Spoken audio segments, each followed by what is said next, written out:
So you had Cetaphil as a competitor, but you guys still thought sensitive skin was the way to go. Is that because of the other meds that you guys were making at the I time? mean, I think one of the secret sauces of the brand is we've always had a good intuition because of the counsel of dermatologists like you as to where do we Uh, fit in the uh, armamentarium of treatment. So, CeraVe, first and foremost, what is our role with any given specific condition? Are we to plus up the medication by enhancing the efficacy or perhaps removing, taking the patient off of medication sooner and being able to maintain the results? Are we there to maybe prohibit or mitigate the side effects, right, of a yeah. lot of medications that could occur, things like irritation if it's a retinoid, that kind of thing. So I think it depended obviously on the condition itself.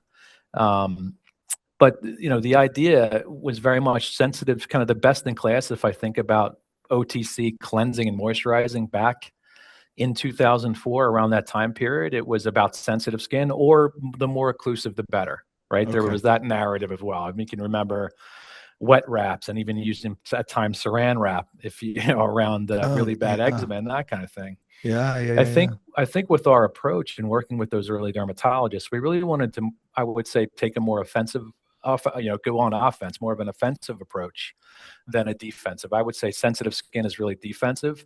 Offensive in the sense of using things like ceramides, which the science behind that, Yeah. naturally occurring in your body, usually deficient when inflammation is present in the skin.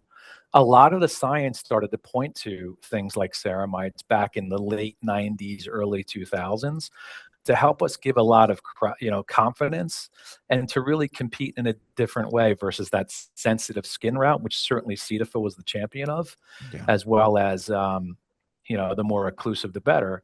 And because it started as a pharmaceutical company, Dr. Lain, you know about the MVE technology, right? Yeah. So we talked about ceramides and that offensive, maybe fix the problem of what's happening in the first place, utilizing that type of ingredient. But with pharmaceutical companies, the key is to develop products and ingredients, new chemicals, that kind of thing, but also figuring out where it needs to go to work. And Mhm. that's the discipline of multivesicular emulsion. This was Mm. a technology that started out very much on the RX side. If you remember Salex cream and Yeah. lotion, Oh, yeah. really good keratolytic moisturizer with 6% salicylic acid and ammonium lactate, where we were able to develop this product line and gave great clinical results without the irritation normally found utilizing 6% salicylic acid, for example. So you could use this thing on like open fissures and open skin. It Yeah, was we used really it a on darling psoriasis a product. lot. I remember Exactly. It was, Salix. Yeah. yep.